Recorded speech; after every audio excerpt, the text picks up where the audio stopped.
जनक उवाच कथं ज्ञानम् अवाप्नोति कथं मुक्तिर्भविष्यति वैराग्यं च कथं प्राप्तम् एतद् ब्रूहि मम प्रभो।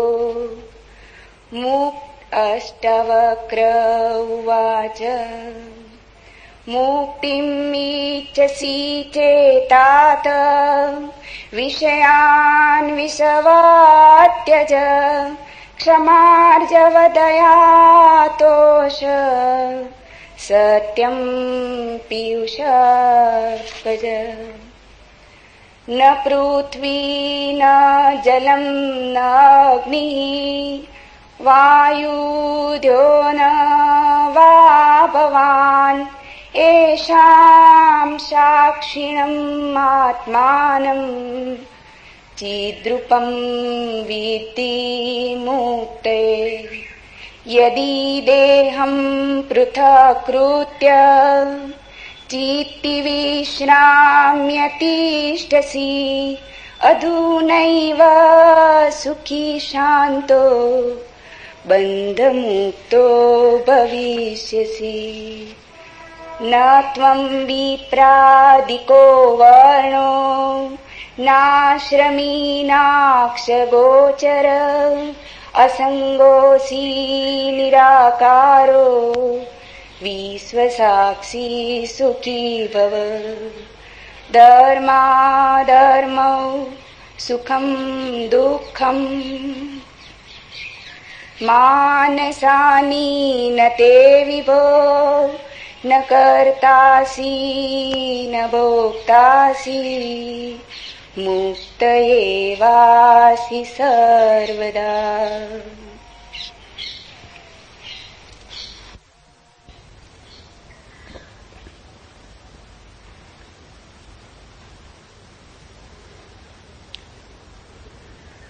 एक अनूठी यात्रा पर हम निकलते हैं।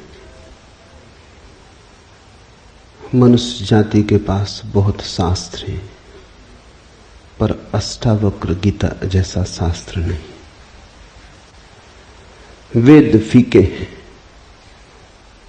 उपनिषद बहुत धीमी आवाज में बोलते हैं।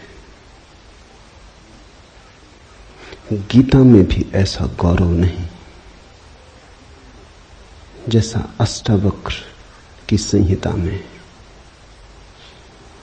कुछ बात ही अनूठी है। सबसे बड़ी बात तो यह है कि न समाज, न राजनीति, न जीवन की किसी और व्यवस्था का कोई प्रभाव अष्टावक्र के वचनों पर है। इतना शुद्ध भावातीत वक्तव्य है, समय और काल से अतीत, दूसरा नहीं। शायद इसीलिए अष्टावक्र की गीता, अष्टावक्र की संहिता का बहुत प्रभाव नहीं पड़ा। कृष्ण की गीता का बहुत प्रभाव पड़ा। पहला कारण, कृष्ण की गीता समन्वय है। सत्य की उतनी चिंता नहीं जितनी समन्वय की चिंता है। समन्वय का आग्रह इतना गहरा है कि अगर सत्य थोड़ा खो भी जाए तो कृष्ण राजी है। कृष्ण की गीता खिचड़ी जैसी है, इसलिए सभी को भाती है, क्योंकि सभी का कुछ ना कुछ उसमें मौजूद है। ऐसा कोई संप्रदाय खोजना मुश्किल है जो गीता में अपनी वाणी न खोज ले। ऐसा कोई व्यक्ति खोजना मुश्किल है जो गीता में अपने लिए कोई सहारा न खोज ले। इन सब के लिए अष्टावक्र की गीता बड़ी कठिन होगी। अष्टावक्र समन्वयवादी नहीं, सत्यवादी है। सत्य जैसा है वैसा कहा है, बिना किसी लाग लपेट के। सुनने वाले की चिंता नहीं, सुनने वाला समझेगा नहीं समझेगा इसकी भी चिंता नहीं। सत्य का ऐसा शुद्धतम वक्तव्य न पहले कहीं हुआ न फिर बाद में कभी हो सका। कृष्ण की गीता लोगों को प्रिय है क्योंकि अपना अर्थ निकाल लेना बहुत सुगम है। कृष्ण की गीता काव्यात्मक है। 2 2 5 भी हो सकते हैं, 2 2 3 भी हो सकते हैं। अष्टावक्र के साथ कोई खेल संभव नहीं, वहां 2 2 4 ही होते। अष्टावक्र का वक्तव्य शुद्ध गणित का वक्तव्य, वहां काव्य को जरा भी जगह नहीं, वहां कविता के लिए जरा सी भी छूट नहीं। जैसा है वैसा कहा है, किसी तरह का समझौता नहीं। कृष्ण की गीता पढ़ो तो भक्त अपना अर्थ निकाल लेता है, क्योंकि कृष्ण ने भक्ति की भी बात की। कर्मयोगी अपना अर्थ निकाल लेता है, क्योंकि कृष्ण ने कर्मयोग की भी बात की है। ज्ञानी अपना अर्थ निकाल लेता है, क्योंकि कृष्ण ने ज्ञान की भी बात की। कृष्ण कहीं भक्ति को सर्वश्रेष्ठ कहते हैं, कहीं ज्ञान को सर्वश्रेष्ठ कहते हैं, कहीं कर्म को सर्वश्रेष्ठ कहते हैं। कृष्ण का वक्तव्य बहुत राजनीतिक है। वो राजनेता थे, कुशल राजनेता थे। सिर्फ राजनेता थे इतना ही कहना उचित नहीं, कुटिल राजनीतिज्ञ थे, डिप्लोमेट थे। उनके वक्तव्य में बहुत सी बातों का ध्यान रखा गया, इसलिए सभी को गीता भा जाती है। इसलिए तो गीता पर हजारों टीकाएं हैं, अष्टावक्र पर कोई चिंता नहीं करता, क्योंकि अष्टावक्र के साथ राजी होना हो तो तुम्हें अपने को छोड़ना पड़ेगा। बेशर्त तुम अपने को न ले जा सकोगे, तुम पीछे रहोगे तो ही जा सकोगे। कृष्ण के साथ तुम अपने को ले जा सकते हो। कृष्ण के साथ तुम्हें बदलने की कोई भी जरूरत नहीं। कृष्ण के साथ तुम मौजू पड़ सकते हो। इसलिए सभी सांप्रदायिकों ने कृष्ण की गीता पर टीकाएं लिखी। शंकर ने, रामानुज ने, निम्बारक ने, बल्लभ ने, सबने अपने अर्थ निकाल लिए। कृष्ण ने कुछ ऐसी बात कही है जो बहुअर्थी है, इसलिए मैं कहता हूं काव्यात्मक है। कविता में से मन चाहे अर्थ निकल सकते हैं। कृष्ण का वक्तव्य ऐसा है जैसे वर्षा में बादल गिरते, जो चाहो देख लो। कोई देखता हाथी की सूंड, कोई चाहे गणेश जी को देख ले। किसी को कुछ भी नहीं दिखाई पड़ता, वो कहता कहां की फिजूल बातें कर रहे हो। बादल है, धुआं, इसमें कैसी आकृतियां देख रहे हो। पश्चिम में वैज्ञानिक मन के परीक्षण के लिए स्याही के धब्बे ब्लॉटिंग पेपर पर डाल देते हैं और व्यक्ति को कहते हैं देखो इसमें क्या दिखाई पड़ता है। व्यक्ति गौर से देखता है, उसे कुछ ना कुछ दिखाई पड़ता है। वहां कुछ भी नहीं, सिर्फ ब्लॉटिंग पेपर पर स्याही के धब्बे बेतरतीब फेंके गए, सोच विचार के भी फेंके नहीं गए हैं, ऐसे ही बोतल उड़ेल दी है। लेकिन देखने वाला कुछ ना कुछ खोज लेता है। जो देखने वाला खोजता है वो उसके मन में वो आरोपित कर लेता। तुमने भी देखा होगा, दीवार पर वर्षा का पानी पड़ता है, लकीरें खिंच जाती, कभी आदमी की शक्ल दिखाई पड़ती, कभी घोड़े की शक्ल दिखाई पड़ती। तुम जो देखना चाहते हो आरोपित कर लेते हो। रात के अंधेरे में कपड़ा टंगा है, भूत प्रेत दिखाई पड़ जाते। कृष्ण की गीता ऐसी ही है, जो तुम्हारे मन में है दिखाई पड़ जाएगा। तो शंकर ज्ञान देख लेते हैं, रामानुज भक्ति देख लेते हैं, तिलक कर्म देख लेते हैं, और सब अपने घर प्रसन्नचित्त लौट आते कि ठीक कृष्ण वही कहते हैं जो हमारी मान्यता है। इमर्सन ने लिखा है कि एक बार एक पड़ोसी प्लेटो की किताबें उनसे मांग के ले गया। अब प्लेटो 2000 साल पहले हुआ और दुनिया के थोड़े से अनूठे विचारकों में से एक। कुछ दिनों बाद इमर्सन ने कहा किताबें पढ़नी हो तो वापस करने। वो पड़ोसी लौटा गया। इमर्सन ने पूछा कैसी लगी। उस आदमी ने कहा कि ठीक, इस आदमी प्लेटो के विचार मुझसे मिलते जुलते। कई दफे तो मुझे ऐसा लगा कि इस आदमी को मेरे विचारों का पता कैसे चल गया। प्लेटो 2000 साल पहले हुआ है। इसको शक हो रहा है कि इसने कहीं मेरे विचार तो नहीं चुरा लिए। कृष्ण में ऐसा शक बहुत बार होता है, इसलिए कृष्ण पर सदियां बीत गईं, टीकाएं चलती जाती, हर सदी अपना अर्थ खोज लेती है, हर व्यक्ति अपना अर्थ खोज लेता है। कृष्ण की गीता स्याही के धब्बों जैसी एक कुशल राजनीतिज्ञ का वक्तव्य है। अष्टावक्र की गीता में तुम कोई अर्थ ना खोज पाओगे। तुम अपने को छोड़ के चलोगे तो ही अष्टावक्र की गीता स्पष्ट होगी।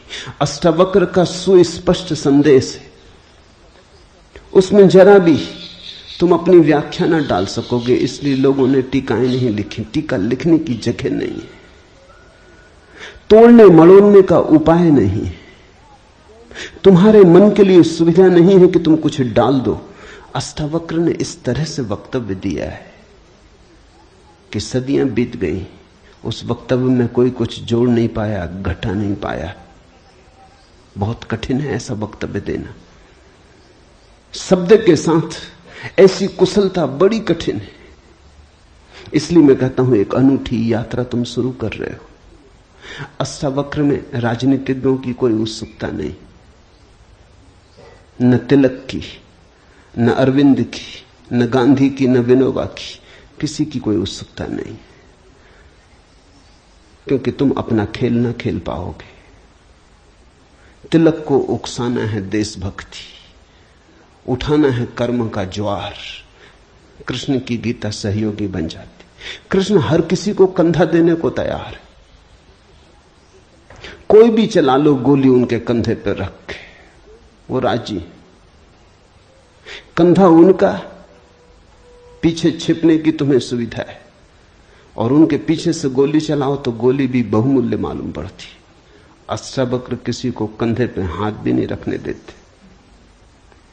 इसलिए गांधी की कोई उत्सुकता नहीं, तिलक की कोई उत्सुकता नहीं, अरविंद विनोबा को कुछ लेना देना नहीं, क्योंकि तुम कुछ थोप ना सकोगे। राजनीति की सुविधा नहीं है। अष्टावक्र राजनीतिक पुरुष नहीं। ये पहली बात ख्याल में रख लेनी जरूरी है। ऐसा सुस्पष्ट खुले आकाश जैसा वक्तव्य जिसमें बादल है ही नहीं, तुम कोई आकृति देख ना पाओगे। आकृति छोड़ोगे, सब बनोगे निराकार, अरूप के साथ जोड़ोगे संबंध, तो अष्टावक्र समझ में आएंगे। अष्टावक्र समझना चाहो तो ध्यान की गहराई में उतरना होगा। कोई व्याख्या से काम होने वाला नहीं। और ध्यान के लिए भी अष्टावक्र नहीं कहते कि तुम बैठ के राम राम जपो। अष्टावक्र कहते हैं तुम कुछ भी करो वो ध्यान ना होगा। करता जहां है वहां ध्यान कैसा? जब तक करना है तब तक भ्रांति है, जब तक करने वाला मौजूद है तब तक अहंकार मौजूद है। अष्टावक्र कहते हैं साक्षी हो जाना है ध्यान। जहां करता छूट जाता तुम सिर्फ देखने वाले रह जाते। दृष्टा मात्र, दृष्टा मात्र हो जाने में ही दर्शन है, दृष्टा मात्र हो जाने में ही ध्यान है, दृष्टा मात्र हो जाने में ही ज्ञान है। इसके पहले कि हम सूत्र में उतरे, अष्टावक्र के संबंध में कुछ बातें समझ लेनी जरूरी है। ज्यादा पता नहीं, क्योंकि न तो वे सामाजिक पुरुष थे न राजनीतिक, तो इतिहास में कोई उल्लेख नहीं है। बस थोड़ी सी घटनाएं ज्ञात हैं, वो भी बड़ी अजीब, भरोसा करने योग्य नहीं, लेकिन समझोगे तो बड़े गहरे अर्थ खुलेंगे। पहली घटना अष्टावक्र पैदा हुए उसके पहले की, पीछे का तो कुछ पता नहीं। गर्भ की घटना। पिता बड़े पंडित, अष्टावक्र मां के गर्भ में पिता रोज वेद का पाठ करते और अष्टावक्र गर्भ में सुनते। एक दिन अचानक गर्भ से आवाज आती कि रुको भी, ये सब बकवास है। ज्ञान इसमें कुछ भी नहीं, बस शब्दों का संग्रह। शास्त्र में ज्ञान कहां? ज्ञान स्वयं में। शब्द में सत्य कहां? सत्य स्वयं में।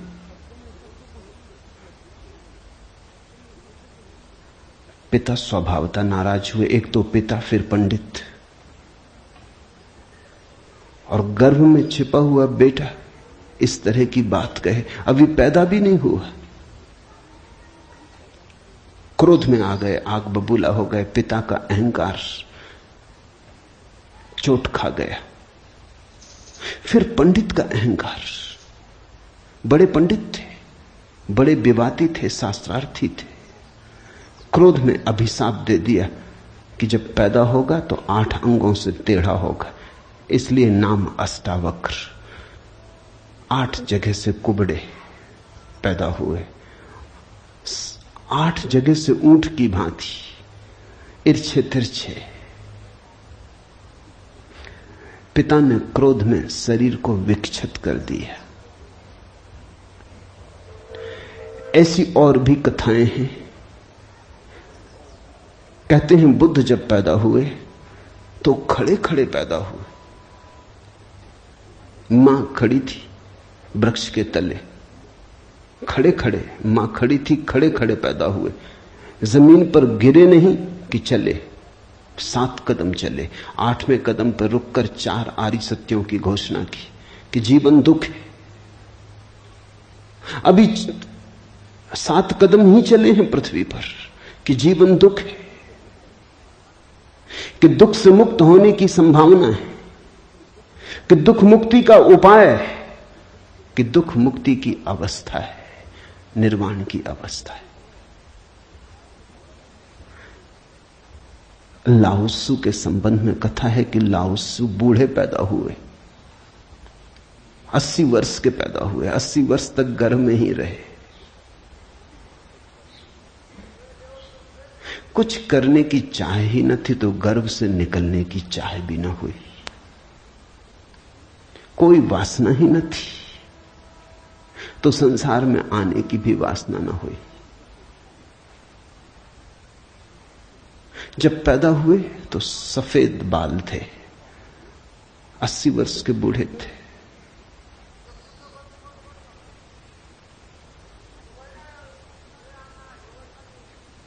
जरथुस्त्र के संबंध में कथा है कि जब जरथुस्त्र पैदा हुए तो पैदा होते से ही खिलखिला के हंसे, मगर इन सबको मात कर दिया अष्टावक्र ने।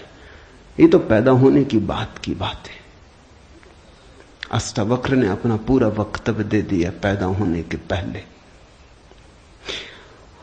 ये कथाएं महत्वपूर्ण हैं। इन कथाओं में इन व्यक्तियों के जीवन की सारी सार संपदा है, निचोड़ है। बुद्ध ने जो जीवन भर में कहा उसका निचोड़। बुद्ध ने अष्टांगिक मार्ग का उपदेश दिया तो 7 कदम चले, 8वें पर रुक गए। 8 अंग हैं कुल। पहुंचने की अंतिम अवस्था है सम्यक समाधि। उस समाधि की अवस्था में ही पता चलता है जीवन के पूरे सत्य का। वो 4 आर्य सत्यों की घोषणा करती। लाओत्सु बूढ़ा पैदा हुआ। लोगों को 80 साल लगते हैं, तब भी ऐसी समझ नहीं आ पाती। बूढ़े होकर भी लोग बुद्धिमान कहां हो पाते। बूढ़ा होना और बुद्धिमान होना पर्यायवाची तो नहीं। बाल तो धूप में भी पकाए जा सकते हैं। लाओत्सु की कथा इतना ही कहती है कि अगर जीवन में त्वरा हो तीव्रता हो तो जो 80 साल में घटता है वो एक क्षण में घट सकता है।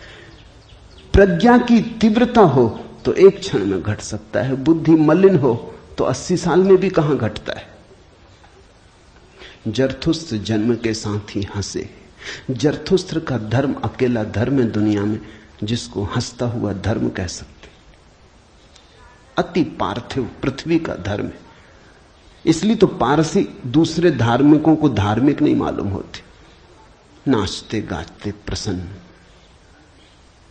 जरथुस्त्र का धर्म हंसता हुआ धर्म है, जीवन के स्वीकार का धर्म है, निषेध नहीं है, त्याग नहीं है।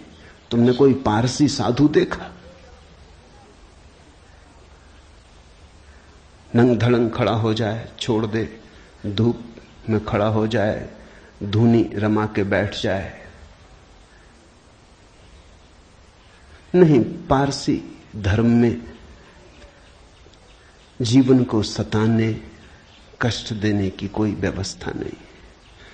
जरथुस्त्र का सारा संदेश यही है कि जब हंसते हुए परमात्मा को पाया जा सकता है तो रोते हुए क्यों पाना। जब नाचते हुए पहुंच सकते हैं उस मंदिर तक तो नाहक कांटे क्यों बोने। जब फूलों के साथ जाना हो सकता है तो ये दुखवाद क्यों। इसलिए ठीक है, प्रतीक ठीक है कि जरथुस्त्र पैदा होते हंसे। इन कथाओं में इतिहास मत खोजना, ऐसा हुआ है ऐसा नहीं है, लेकिन इन कथाओं में एक बड़ा गहरा अर्थ है।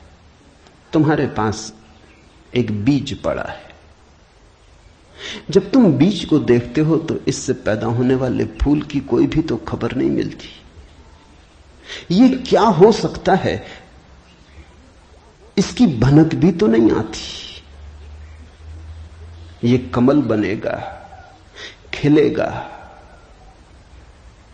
जल में रहेगा और जल से अछूता रहेगा, सूरज की किरणों पर नाचेगा और सूरज भी ईर्ष्यालु होगा इसके सौंदर्य से, इसकी कोमलता से, इसके अपूर्व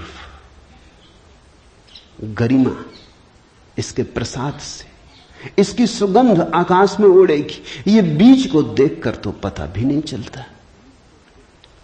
बीज को तो देख के इसकी कोई कल्पना भी नहीं कर सकता, अनुमान भी नहीं कर सकता। लेकिन एक दिन ये घटता है तो दो तरह से हम सोच सकते हैं। या तो हम बीज को पकड़ लें जोर से और हम कहें जो बीज में दिखाई नहीं पड़ा वो कमल में भी घट नहीं सकता। ये भ्रम है, ये धोखा है, ये झूठ है। जिनको हम तर्कनिष्ठ कहते हैं, संदेहशील कहते हैं, उनका यही आधार है। वो कहते हैं जो बीज में नहीं दिखाई पड़ा वो फूल में हो नहीं सकता, कहीं भ्रांति हो रही है। इसलिए संदेहशील व्यक्ति बुद्ध को मान नहीं पाता, महावीर को स्वीकार नहीं कर पाता, जीसस को अंगीकार नहीं कर पाता, क्योंकि वो कहते हैं हमने जाना इनको। जीसस अपने गांव में आए, बड़े हैरान हुए, गांव के लोगों ने कोई चिंता ही न की। जीसस का वक्तव्य है कि पैगंबर की अपने गांव में पूजा नहीं होती। कारण क्या रहा होगा, क्यों नहीं होती गांव में पूजा पैगंबर की? गांव के लोगों ने बचपन से देखा, बड़े ही जोसेफ का लड़का है, लकड़ियां ढोते देखा, रिंदा चलाते देखा, लकड़ियां चीरते देखा, पसीने से लथपथ देखा, सड़कों पर खेलते देखा, झगड़ते देखा। गांव के लोग इसे बचपन से जानते हैं, बीज की तरह देखा। आज अचानक ये हो कैसे सकता है कि परमात्मा का पुत्र हो गए? नहीं, जिसने बीज को देखा है वो फूल को मान नहीं पाता। वो कहता है जरूर धोखा होगा, बेईमानी होगी, ये आदमी पाखंडी है। बुद्ध अपने घर वापस लौटे तो पिता, सारी दुनिया को जो दिखाई पड़ रहा था वो पिता को दिखाई नहीं पड़ा। सारी दुनिया अनुभव कर रही थी एक प्रकाश, दूर दूर तक खबरें जा रही थी, दूर देशों से लोग आने शुरू हो गए थे। लेकिन जब वापस बुद्ध घर आए 12 साल बाद, तो पिता ने कहा मैं तुझे अभी भी क्षमा कर सकता हूं, यद्यपि तूने काम तो बुरा किया है, सताया तो तूने हमें, अपराध तो तूने किया, लेकिन मेरे पास पिता का हृदय, मैं माफ कर दूंगा, द्वार तेरे लिए खुले, मगर फेंक ये भिक्षा का पात्र, हटा ये भिक्षु का वेश, ये सब नहीं चलेगा। तो वापस लौटा, ये राज्य तेरा है, मैं बूढ़ा हो गया, इसको कौन संभालेगा? हो गया बचपना बहुत, अब बंद करो ये सब खेल। बुद्ध ने कहा, कृपा कर मुझे देखें तो, जो गया था वो वापस नहीं आया है, ये कोई और ही आया है जो आपके घर पैदा हुआ था, वही वापस नहीं आया है, ये कोई और ही आया है, बीज फूल होके आया है। गौर से तो देखो, पिता ने कहा तू मुझे सिखाने चला है। पहले दिन से जब तू पैदा हुआ था तब से तुझे जानता हूं। किसी और को धोखा देना, किसी और को समझा लेना, भ्रम में डाल देना, मुझे तू भ्रम में न डाल पाएगा। मैं फिर कहता हूं, मैं तुझे भली भांति जानता हूं, मुझे कुछ सिखाने को चेष्टा मत कर, क्षमा करने को मैं राजी हूं। बुद्ध ने कहा, आप और मुझे जानते हैं, मैं तो स्वयं को भी नहीं जानता था, अभी अभी किरणें उतरी हैं और स्वयं को जानो। क्षमा करें, लेकिन यह मुझे कहना ही पड़ेगा कि जिसको आपने देखा वो मैं नहीं हूं, और जहां तक आपने देखा वो मैं नहीं हूं। बाहर बाहर आपने देखा, भीतर आपने कहां देखा? मैं आपसे पैदा हुआ हूं, लेकिन आपने मुझे निर्मित नहीं किया। मैं आपसे आया हूं जैसे एक रास्ते से कोई राहगीर आता है, लेकिन रास्ता और राहगीर का क्या लेना देना? कल रास्ता कहने लगे कि मैं तुझे पहचानता हूं, तू मेरे ही से तो होकर आया। ऐसे ही आप कह रहे हैं, आपके पहले भी मैं था, जन्मों जन्मों से मेरी यात्रा चल रही, आपसे गुजरा जरूर, ऐसा मैं औरों से भी गुजरा हूं, और भी मेरे पिता थे, और भी मेरी माताएं थी, लेकिन मेरा होना बड़ा अलग थलग है, कठिन है, बहुत अति कठिन है। अगर बीज देखा तो फूल पे भरोसा नहीं आता। एक तो ढंग है अश्रद्धालु का, तर्कवादी का, संदेहशील का, कि वो कहता है बीज को हम पहचानते हैं तो फूल हो नहीं सकता, हम कीचड़ को जानते हैं, उस कीचड़ से कमल हो कैसे सकता है? सब गलत, सपना होगा, भ्रांति होगी, किसी मोहजाल में पड़ गए होगे, किसी ने धोखा दे दिया, कोई जादू, कोई तिलिस्म। एक तो ये रास्ता है, एक रास्ता है श्रद्धालु का, प्रेमी का, भक्त का, सहानुभूति से भरे हृदय का। वो फूल को देखता है और फूल से पीछे की तरफ यात्रा करता है। वो कहता है जब फूल में ऐसा सुगंध हुई, जब फूल में ऐसी विभा प्रकट हुई, जब फूल में ऐसी प्रतिभा, जब फूल में ऐसा कुंवारापन दिखा, तो जरूर बीज में भी रहा होगा, क्योंकि जो फूल में हुआ है वो बीज में न हो तो हो ही नहीं सकता। ये सारी कथाएं घटी हैं, ऐसा नहीं। जिन्होंने अष्टावक्र के फूल को देखा, उनको यह ख्याल में आया कि जो आज हुआ है वो कल भी रहा होगा, छिपा था, अवगुंठित था, पर्दे में पड़ा था। जो आज है, अंत में है, वो प्रथम भी रहा होगा। जो मृत्यु के क्षण में दिखाई पड़ रहा है, वो जन्म के क्षण में भी मौजूद रहा होगा, अन्यथा पैदा कैसे होता? तो एक तो ढंग है फूल से पीछे की तरफ देखना, और एक है बीज से आगे की तरफ देखना। गौर से देखो तो दोनों में सारसूत्र एक ही है, दोनों की आधार भित्ति एक ही है, लेकिन कितना जमीन आसमान का अंतर हो जाता है। जो बीज वाला है वो भी ये कह रहा है कि जो बीज में नहीं है वो फूल में कैसे हो सकता है, ये उसका तर्क है। फूल वाला भी यही कह रहा है, वो कह रहा है जो फूल में है वो बीज में भी होना ही चाहिए। दोनों का तर्क तो एक है, लेकिन दोनों के देखने के ढंग अलग है। बड़ी अड़चन। मुझसे कोई पूछता था कि आपके साथ बचपन में बहुत लोग पढ़े होंगे, स्कूल में, कॉलेज में, वे दिखाई नहीं पड़ते, वे कैसे दिखाई पड़ सकते? उनको बड़ी अड़चन है, वो भरोसा नहीं कर सकते, अति कठिन है उन्हें। कल ही मेरे पास रायपुर से किसी ने एक अखबार भेजा, श्री हरशंकर परसाई ने एक लेख मेरे खिलाफ लिखा है। वो मुझे जानते हैं, कॉलेज के दिनों से जानते हैं, हिंदी के मूर्धन्य व्यंग लेखक के। मेरे मन में उनकी कृतियों का आदर है। लेख में उन्होंने लिखा है कि जबलपुर की हवा में कुछ खराबी है, यहां धोखेबाज और धूर्ती पैदा होते, जैसे रजनीश, महेश योगी, मुंदड़ा, 3 नाम उन्होंने गिनाए। धन्यवाद उनका, कम से कम मेरा नाम नंबर 1 तो गिनाया। इतनी याद तो रखी, एकदम बिसार नहीं दिया, बिल्कुल भूल गए हो ऐसा नहीं। लेकिन अड़चन स्वाभाविक है, सीधी साफ है, मैं उनकी बात समझ सकता हूं। यह असंभव है बीज को देखा तो फूल में भरोसा। फिर जिन्होंने फूल को देखा उन्हें बीज में भरोसा मुश्किल हो जाता है। तो सभी महापुरुषों की जीवन कथाएं 2 ढंग से लिखी जाती हैं। जो उनके विपरीत हैं वो बचपन से यात्रा शुरू करते हैं, जो उनके पक्ष में है वो अंत से यात्रा शुरू करते हैं और बचपन की तरफ जाते हैं। दोनों एक अर्थ में सही है, लेकिन जो बचपन से यात्रा करके अंत की तरफ जाते हैं वो वंचित रह जाते हैं। उनका सही होना उनके लिए आत्मघाती है। जो अंत से यात्रा करते हैं वो पीछे की तरफ जाते हैं, वो धन्यभागी हैं, क्योंकि बहुत कुछ उन्हें अनायास मिल जाता है जो कि पहले तर्कवादियों को नहीं मिल पाता।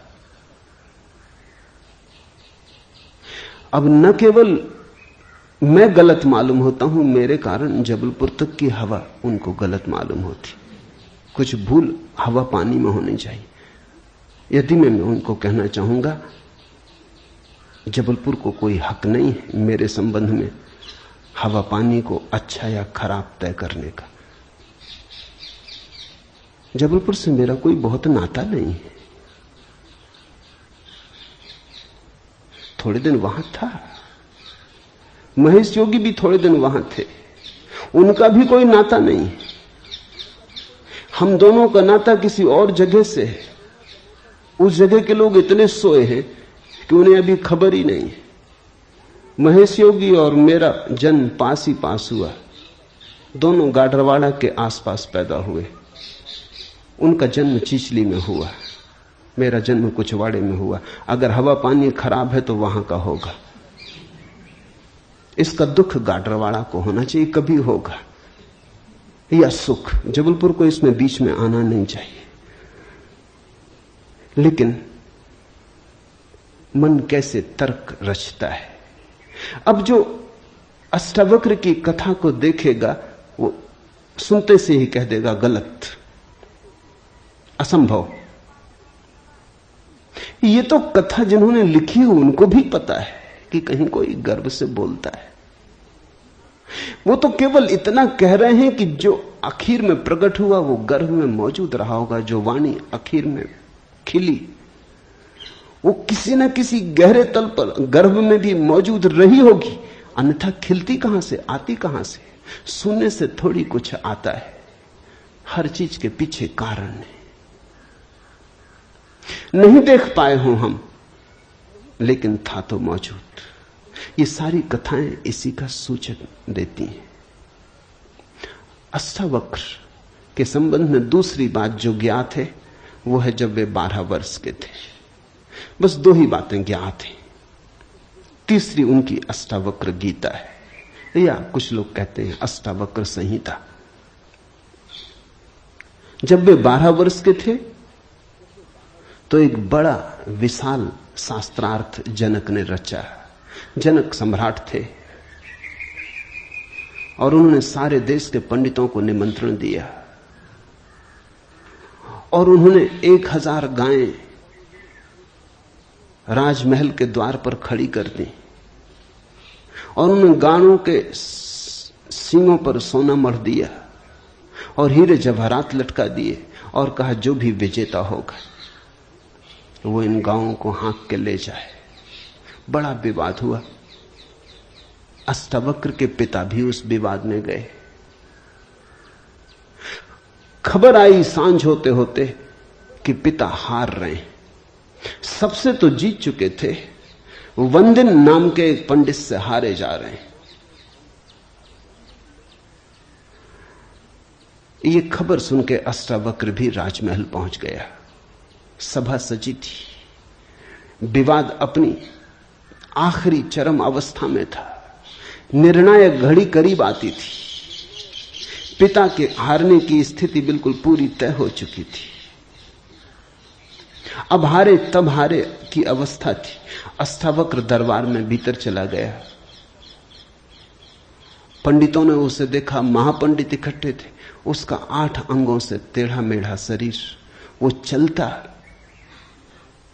तो भी देख के लोगों को हंसी आती। उसका चलना भी बड़ा हास्यास्पद था। सारी सभा हंसने लगी। अष्टावक्र भी खिल के हंसा। जनक ने पूछा, और सब हंसते हैं वो तो मैं समझ गया क्यों हंसते, लेकिन बेटे तू क्यों हंसा? अष्टावक्र ने कहा, मैं इसलिए हंस रहा हूं कि इन चम्हारों की सभा में सत्य का निर्णय हो रहा है। बड़ा आदमी अनूठा रहा होगा। ये चम्हार यहां क्या कर रहे हैं? सन्नाटा छा गया। चम्हार? सम्राट ने पूछा, तेरा मतलब? उसने कहा, सीधी सी बात है, इनको चमड़ी ही दिखाई पड़ती है, मैं नहीं दिखाई पड़ता। मुझसे सीधा साधा आदमी खोजना मुश्किल है, वो तो इनको दिखाई ही नहीं पड़ता। इनको आड़ा टेढ़ा शरीर दिखाई पड़ता है। ये चम्हार है, ये चमड़ी के पारखी। राजन, मंदिर के टेढ़े होने से कहीं आकाश टेढ़ा होता है?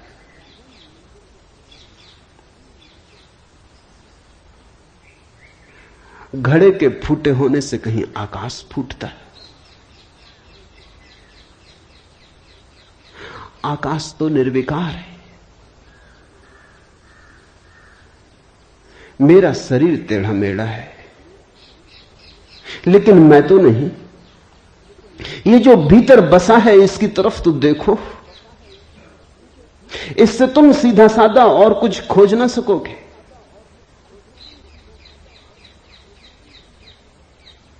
ये बड़ी चौंकाने वाली घोषणा थी। सन्नाटा छा गया होगा।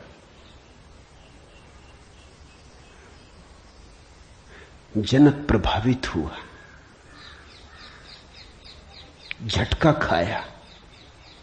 निश्चित ही कहां चम्हारों की भीड़ इकट्ठी करके बैठा है।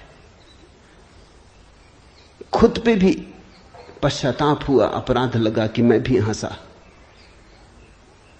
उस दिन तो कुछ न कहते बना, लेकिन दूसरे दिन सुबह जब सम्राट घूमने निकला था तो राह पर अष्टावक्र दिखाई पड़ा। उतरा, घोड़े से पैरों में गिर पड़ा।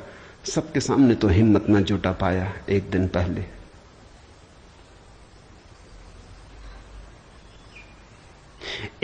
पहले तो कहा था, बेटे तू क्यों हंसता है? 12 साल का लड़का था।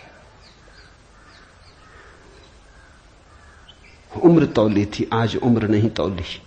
आज घोड़े से उतर गया, पैर पर गिर पड़ा, साष्टांग दंडवत, और कहा, पधारें राजमहल, मेरी जिज्ञासाओं का समाधान करें। हे प्रभु, आए मेरे घर। बात मेरी समझ में आ गई। रात भर मैं सो ना सका। ठीक ही कहा, शरीर को ही जो पहचानते हैं उनकी पहचान गहरी कहां। आत्मा के संबंध में विवाद कर रहे हैं और अभी भी शरीर में रस और विरस पैदा होता है, घृणा, आकर्षण पैदा होता है। मर्त्य को देख रहे हैं, अमृत की चर्चा करते हैं। धन्य भाग मेरे कि आप आए और मुझे चौंकाया, मेरी नींद तोड़ दी। अब पधारो। राजमहल में उसने बड़ी सजावट कर रखी थी। स्वर्ण सिंहासन पर बिठाया था इस 12 साल के अष्टावक्र को और उससे जिज्ञासा की, पहला सूत्र जनक की जिज्ञासा है। जनक ने पूछा है, अष्टावक्र ने समझाया है। इससे ज्यादा अष्टावक्र के संबंध में और कुछ पता नहीं है, और कुछ पता होने की जरूरत भी नहीं। काफी है, इतना बहुत है। हीरे बहुत होते भी नहीं, कंकड़ पत्थर ही बहुत होते। हीरा एक भी काफी होता है। ये दो छोटी सी घटनाएं हैं। एक तो जन्म के पहले की गर्भ से आवाज और घोषणा कि क्या पागलपन में पड़े हो, शास्त्र में उलझे हो, शब्द में उलझे हो, जागो। ये ज्ञान नहीं है, ये सब उधार है, ये सब बुद्धि का ही जाल है, अनुभव नहीं। इसमें रंच मात्र भी सार नहीं है। कब तक अपने को भरमाए रखोगे? और दूसरी घटना, राजमहल में हंसना पंडितों का और कहना अष्टावक्र का कि जीवन में देखने की दो दृष्टियां हैं, एक आत्मदृष्टि, एक चर्म दृष्टि। चम्हार चमड़ी को देखता है, प्रज्ञावान आत्मा को देखता है। तुमने गौर किया? चम्हार तुम्हारे चेहरे की तरफ देखते नहीं, वो जूते को ही देखता। असल में चम्हार जूते को देख के सब पहचान लेता तुम्हारे संबंध में कि आर्थिक हालत कैसी है, सफलता मिल रही कि विफलता मिल रही, भाग्य कैसा चल रहा, वो सब जूते में लिखा है। जूते की सिलवटें कह देती, जूते की दशा कह देती, जूते में तुम्हारी आत्मकथा लिखी। चम्हार पढ़ लेता। जूते में चमक, जूते का ताजा और नया होना, चम्हार तुमसे प्रसन्नता से मिलता है। जूता ही उसके लिए तुम्हारी आत्मा का सबूत है। दर्जी कपड़े देखता है, तुम्हारा कोट कपड़ा देख के समझ लेता हालत कैसी। सबकी अपनी बंधी हुई दृष्टियां हैं। सिर्फ आत्मवान ही आत्मा को देखता है, उसकी कोई दृष्टि नहीं है, उसके पास दर्शन है। एक छोटी घटना और जो अष्टावक्र के जीवन से संबंधित नहीं, रामकृष्ण और विवेकानंद के जीवन से संबंधित है, लेकिन अष्टावक्र से उसका जोड़ है। फिर हम सूत्रों में प्रवेश करें। विवेकानंद रामकृष्ण के पास आए तब उनका नाम नरेंद्रनाथ था। विवेकानंद तो बाद में रामकृष्ण ने उनको पुकारा। जब आए रामकृष्ण के पास तो अति विवादी थे, नास्तिक थे, तर्कवादी थे, हर चीज के लिए प्रमाण चाहते थे। कुछ चीजें हैं जिनके लिए कोई प्रमाण नहीं, मजबूरी है। परमात्मा के लिए कोई प्रमाण नहीं है और प्रमाण नहीं। प्रेम के लिए कोई प्रमाण नहीं है और प्रमाण नहीं। सौंदर्य के लिए कोई प्रमाण नहीं है और प्रमाण नहीं है। अगर मैं कहूं देखो ये खजूरेना के वृक्ष कैसे सुंदर, और तुम कहो हमें तो कोई सौंदर्य दिखाई नहीं पड़ता, वृक्ष जैसे वृक्ष, सिद्ध करें मुश्किल हो जाएगी। कैसे सिद्ध करें कि सुंदर है? सुंदर होने के लिए सौंदर्य की परख चाहिए और तो कोई उपाय नहीं। आंख चाहिए और तो कोई उपाय नहीं। कहते हैं मजनू ने कहा कि लैला को जानना हो तो मजनू की आंख चाहिए। ठीक कहा। लैला को देखने का और कोई उपाय ही नहीं। मजनू को बुलाया था उसके गांव के राजा ने और कहा था तू पागल है, मैं तेरी लैला को जानता हूं, साधारण सी लड़की है, काली कलूटी, कुछ खास नहीं, तुझ पे मुझे दया आती। ये मेरे राजमहल की 12 लड़कियां खड़ी, ये इस देश की सुंदरतम स्त्रियां, इनमें से तू कोई भी चुन ले, ये तुझे रोते देख के मेरा भी प्राण रोता है। उसने देखा और उसने कहा इनमें तो लैला कोई भी नहीं। ये तो लैला के मुकाबले तो दूर, उसके चरण की धूल भी नहीं। सम्राट कहने लगा मजनू तू पागल है। मजनू ने कहा यह हो सकता है, लेकिन एक बात आपसे कहना चाहता हूं, लैला को देखना हो तो मजनू की आंख चाहिए।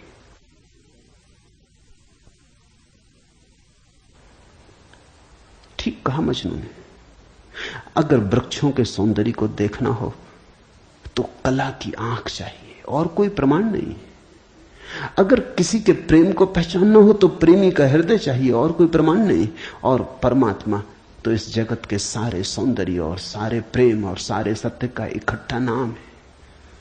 उसके लिए तो ऐसा निर्विकार चित्त चाहिए, ऐसा साक्षी भाव चाहिए जहां कोई शब्द न रह जाए, कोई विचार न रह जाए, कोई तरंग न उठे, वहां कोई धूल न रह जाए। मन की और चित्त का दर्पण परिपूर्ण शुद्ध हो। प्रमाण कहां?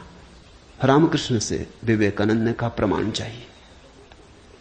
है परमात्मा तो प्रमाण थे। और विवेकानंद को देखा रामकृष्ण ने। बड़ी थी संभावना इस युवक की, बड़ी थी यात्रा इसके भविष्य की, बहुत कुछ होने को पड़ा था इसके भीतर, बड़ा खजाना था, उससे ये अपरिचित है। रामकृष्ण ने देखा इस युवक के पिछले जन्मों में, झांका, ये बड़ी संपदा, बड़े पुण्य की संपदा लेकर आ रहा है। ये ऐसे ही तर्क में दबा न रह जाए। कराह उठा होगा पीड़ा और करुणा से रामकृष्ण का हृदय। उन्होंने कहा छोड़, प्रमाण वगैरह बाद में सोच लेंगे, मैं जरा बूढ़ा हुआ, मुझे पढ़ने में अड़चन होती, तू अभी जवान, तेरी आंख अभी तेज, ये किताब पढ़ी, इसे तू पढ़। वो थी अष्टावक्र गीता, जरा मुझे सुनाते। कहते हैं विवेकानंद को इसमें तो कुछ अड़चन न मालूम पड़ी, यह आदमी कुछ ऐसी तो कोई खास बात नहीं मांग रहा है। 2-4 सूत्र पढ़े और एक घबराहट और रोआ रोआ कपने लगा। और विवेकानंद ने कहा मुझसे नहीं पढ़ा जाता। रामकृष्ण ने कहा पढ़ भी, इसमें हर्ज क्या है, तेरा क्या बिगाड़ लेगी ये किताब, तू जवान है अभी, तेरी आंख अभी ताजी, और मैं बूढ़ा हुआ, मुझे पढ़ने में दिक्कत होती, और ये किताब मुझे पढ़नी तो तू पढ़ के सुना दे। कहते हैं उस किताब को सुनाते सुनाते ही विवेकानंद डूब गए। रामकृष्ण ने देखा इस व्यक्ति के भीतर बड़ी संभावना है, बड़ी शुद्ध संभावना है, जैसी एक बोधिसत्व की होती, जो कभी न कभी बुद्ध होना जिसका निर्णीत है, आज नहीं कल, भटके कितना ही, बुद्धत्व जिसके पास चला आ रहा है। क्यों अष्टावक्र की गीता रामकृष्ण ने कही कि तू पढ़ के मुझे सुना दे? क्योंकि इससे ज्यादा शुद्धतम वक्तव्य और कोई नहीं।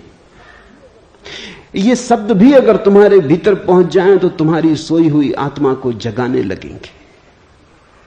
ये शब्द तुम्हें तरंगायित करेंगे, ये शब्द तुम्हें आह्लादित करेंगे, ये शब्द तुम्हें झकझोरेंगे। इन शब्दों के साथ क्रांति घटित हो सकती। अष्टावक्र की गीता को मैंने यूं ही नहीं चुना है और जल्दी नहीं चुना, बहुत देर करके चुना है, सोच विचार के। दिन थे जब मैं कृष्ण की गीता पर बोला, क्योंकि भीड़ भाड़ मेरे पास थी। भीड़ भाड़ के लिए अष्टावक्र गीता का कोई अर्थ न था। बड़ी चेष्टा करके भीड़ भाड़ से छुटकारा पाया है। अब तो थोड़े से विवेकानंद यहां हैं, अब तो उनसे बात करनी है जिनकी बड़ी संभावना है। उन थोड़े से लोगों के साथ मेहनत करनी है जिनके साथ मेहनत का परिणाम हो सकता है। अब हीरे तराशने, कंकड़ पत्थरों पर यह छेनी खराब नहीं करनी, इसलिए चुनी है अष्टावक्र की गीता। तुम तैयार हुए हो इसलिए चुनी। पहला सूत्र, जनक ने कहा, हे प्रभु, पुरुष ज्ञान को कैसे प्राप्त होता है और मुक्ति कैसे होगी और वैराग्य कैसे प्राप्त होगा, यह मुझे कहिए। एतत् मम ब्रूहि प्रभो, मुझे समझाएं प्रभु। 12 साल के लड़के से सम्राट जनक का कहना, हे प्रभु, भगवान मुझे समझाएं। एतत् मम ब्रूहि, मुझे ना समझ को कुछ समझ दें, मुझे अज्ञानी को जगाएं।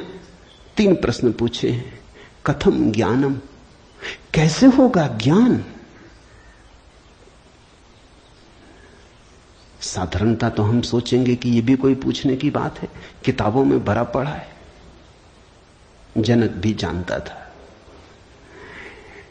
किताबों में भरा पड़ा है वो ज्ञान नहीं, वो केवल ज्ञान की धूल है, राख है। ज्ञान की ज्योति जब जलती है तो पीछे राख छूट जाती है, राख इकट्ठी होती चली जाती, शास्त्र बन जाती। वेद राख है। कभी जलते हुए अंगारे थे, ऋषियों ने उन्हें अपनी आत्मा में जलाया था, फिर राख रह गए। फिर राख संयोजित की जाती, संग्रहित की जाती, सुव्यवस्थित की जाती।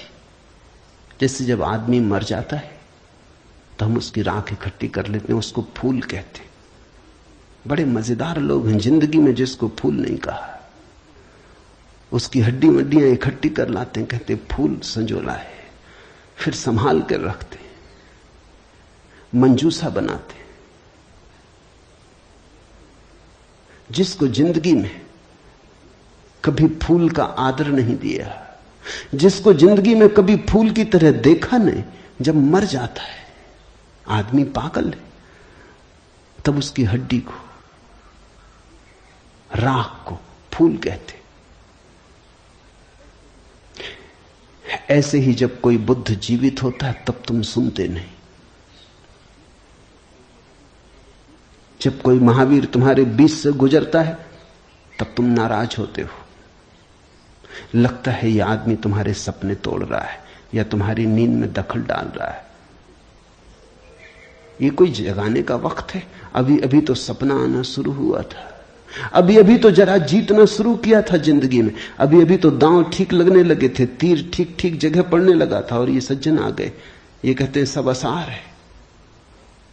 अभी अभी तो चुनाव जीते थे, पद पे पहुंचने का रास्ता बना था, और ये महापुरुष आ गए, ये कहते हैं ये सब सपना है, इसमें कुछ सार नहीं, मौत आएगी सब छीन लेगी।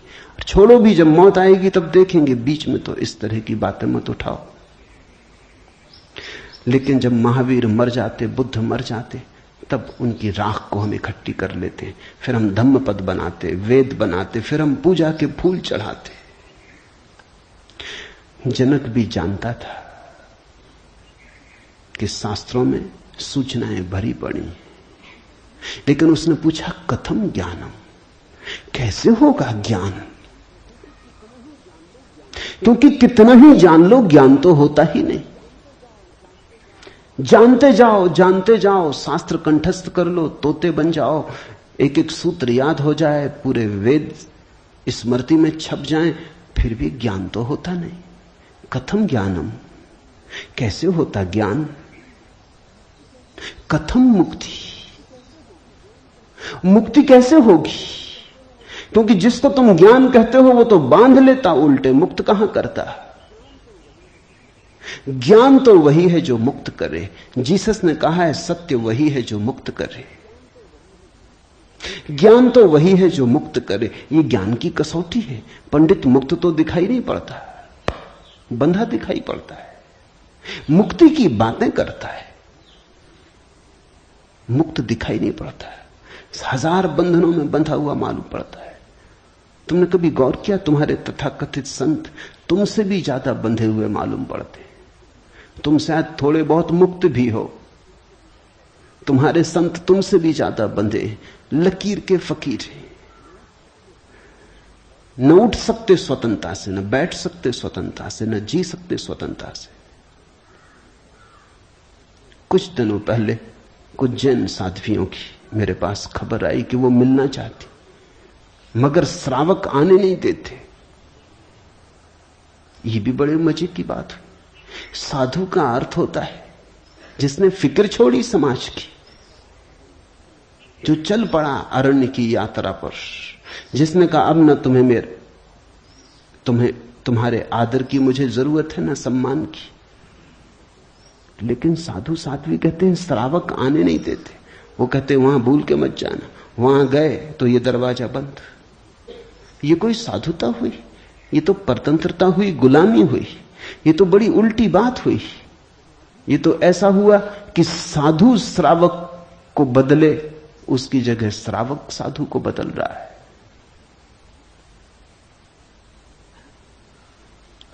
एक मित्र ने आके मुझे कहा, एक जैन साध्वी आपकी किताबें पढ़ती लेकिन चोरी से। टेप भी सुनना चाहती लेकिन चोरी से। और अगर कभी किसी के सामने आपका नाम भी ले दो तो वो इस तरह हो जाती जैसे उसने कभी आपका नाम सुना ही नहीं। ये मुक्ति हुई। जनक ने पूछा कथम मुक्ति, कैसे होती मुक्ति, क्या है मुक्ति? उस ज्ञान को मुझे समझाएं जो मुक्त कर देता है। स्वतंत्रता मनुष्य की सबसे महत्वपूर्ण आकांक्षा है। सब पालो लेकिन गुलामी अगर रही तो छिदती है। सब मिल जाए, स्वतंत्रता ना मिले तो कुछ भी नहीं मिला। मनुष्य चाहता है खुला आकाश, कोई सीमा ना हो। वो मनुष्य की अंतरतम निगूढ़तम आकांक्षा है, जहां कोई सीमा ना हो, कोई बाधा ना हो। इसी को परमात्मा होने की आकांक्षा कहो, मोक्ष की आकांक्षा कहो। हमने ठीक शब्द चुना है, मोक्ष। दुनिया की किसी भाषा में ऐसा प्यारा शब्द नहीं। स्वर्ग, फिरदौस, इस तरह के शब्द हैं, लेकिन उन शब्दों में मोक्ष की कोई धुन नहीं है। मोक्ष का संगीत ही अनूठा है। उसका अर्थ ही केवल इतना है, ऐसी परम स्वतंत्रता जिस पर कोई बाधा नहीं है। स्वतंत्रता इतनी शुद्ध कि जिस पे कोई सीमा नहीं। पूछा जनक ने कैसे होगी मुक्ति और कैसे होगा वैराग्य? हे प्रभु मुझे समझाकर कहिए। अष्टावक्र ने गौर से देखा होगा जनक की तरफ, क्योंकि गुरु के लिए वही पहला काम है कि जब कोई जिज्ञासा करे तो वो गौर से देखे जिज्ञासा किस स्रोत से आती, पूछने वाले ने क्यों पूछा है। उत्तर तो तभी सार्थक हो सकता है जब प्रश्न क्यों किया गया है वो समझ में आ जाए, वो साफ हो जाए। ध्यान रखना, सद्ज्ञान को उपलब्ध व्यक्ति सद्गुरु तुम्हारे प्रश्न का उत्तर नहीं देता, तुम्हें उत्तर देता है। तुम क्या पूछते हो इसकी फिक्र कम है, तुमने क्यों पूछा है, तुम्हारे पूछने के पीछे अंतर चेतन में छिपा हुआ जाल क्या है, तुम्हारे प्रश्नों की आड़ में वस्तुतः कौन सी आकांक्षा छिपी है।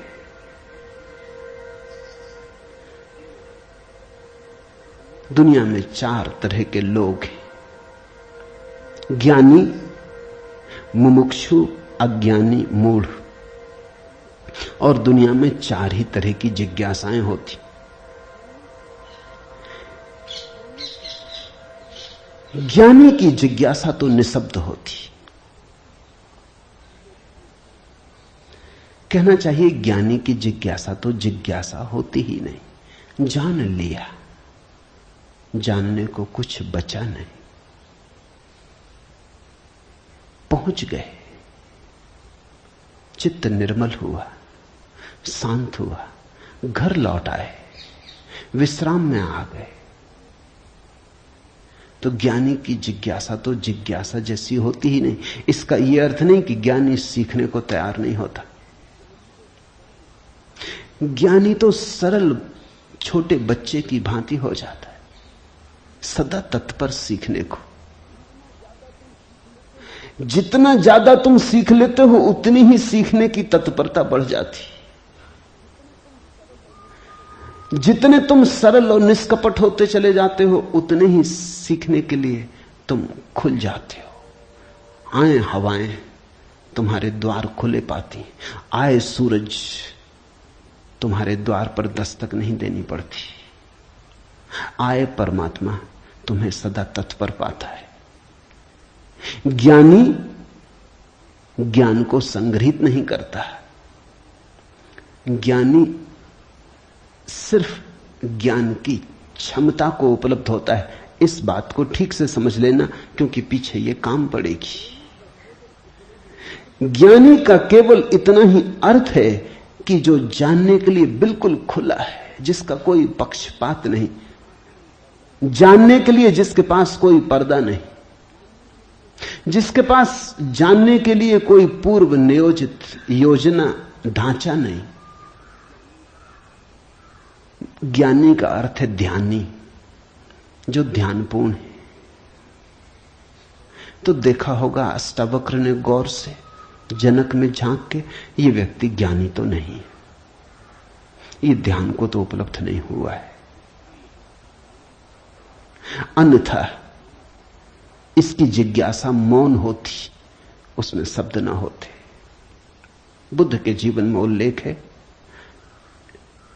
एक फकीर मिलने आया,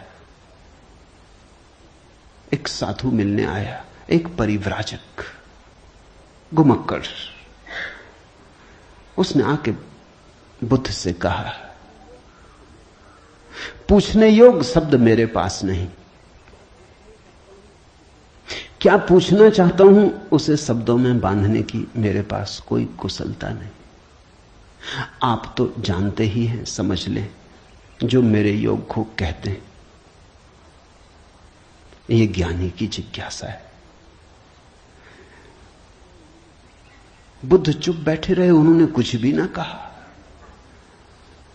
घड़ी भर बाद जैसे कुछ घटा, वो जो आदमी चुपचाप बैठा बुद्ध की तरफ देखता रहा था, उसकी आंख से आंसुओं की धार लग गई, चरणों में झुका, नमस्कार किया और कहा, धन्यवाद, खूब धन्यभागी हूं, जो लेने आया था आपने दिया। वो उठ के चला भी गया, उसके चेहरे पे अपूर्व आभा थी, वो नाचता हुआ गया। बुद्ध के आसपास के शिष्य बड़े हैरान हुए। आनंद ने पूछा, बनते भगवान, पहेली हो गई। पहले तो याद नहीं, कहता है कि मुझे पता नहीं कैसे पूछूं, पता नहीं किन शब्दों में पूछूं, ये भी पता नहीं क्या पूछने आया हूं। फिर आप तो जानते ही हैं सब, देख लें, मुझे जो मेरे लिए जरूरी हो कह दें। पहले तो ये आदमी ही जरा पहेली था, ये कोई ढंग हुआ पूछने का? और जब तुम्हें यही पता नहीं कि क्या पूछना, तो पूछना ही क्यों? पूछना क्या? खूब रही। फिर यही बात खत्म ना हुई, आप चुप बैठे सो चुप बैठे रह गए। आपको ऐसा कभी मौन देखा नहीं? कोई पूछता तो आप उत्तर देते। कभी कभी तो ऐसा होता कोई नहीं भी पूछता तो भी आप उत्तर देते। आपकी करुणा सदा बहती रहती। क्या हुआ अचानक कि आप चुप रह गए और आंख बंद हो गई? और फिर क्या रहस्यमय घटा कि वो आदमी रूपांतरित होने लगा। हमने उसे बदलते देखा, हमने उसे किसी और ही रंग में डूबते देखा, उसमें मस्ती आते देखी। वो नाचता हुआ गया है, आंसुओं से भरा हुआ, गदगद आह्लादित, वो चरणों में झुका, उसकी सुगंध हमें भी छुई। ये हुआ क्या?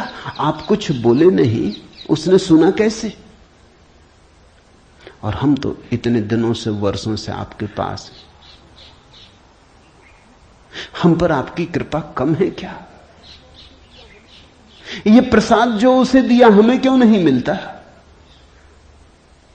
लेकिन ध्यान रहे, उतना ही मिलता है जितना तुम ले सकते हो। बुद्ध ने कहा, सुनो, घोड़े, आनंद से घोड़े की बात की क्योंकि आनंद छत्री था, बुद्ध का चचेरा भाई था और बचपन से ही घोड़े का बड़ा शौक था। उसे घुड़सवार था, प्रसिद्ध घुड़सवार था, प्रतियोगी था बड़ा।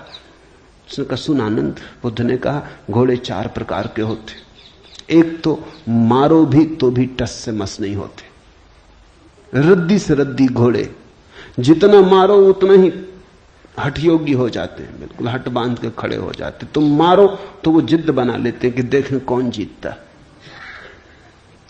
फिर दूसरे तरह के घोड़े होते हैं, मारो तो चलते हैं, न मारो तो नहीं चलते, कम से कम पहले से बेहतर। फिर तीसरे तरह के घोड़े होते हैं, कोड़ा फटकारो, मारना काफी जरूरी नहीं, सिर्फ कोड़ा फटकारो, आवाज काफी, और भी कुलीन होते, दूसरे से भी बेहतर। फिर आनंद, तुझे जरूर पता होगा, ऐसे भी घोड़े होते हैं कि कोड़े की छाया देख के भागते हैं, फटकारना भी नहीं पड़ता। ये ऐसा ही घोड़ा था, छाया काफी।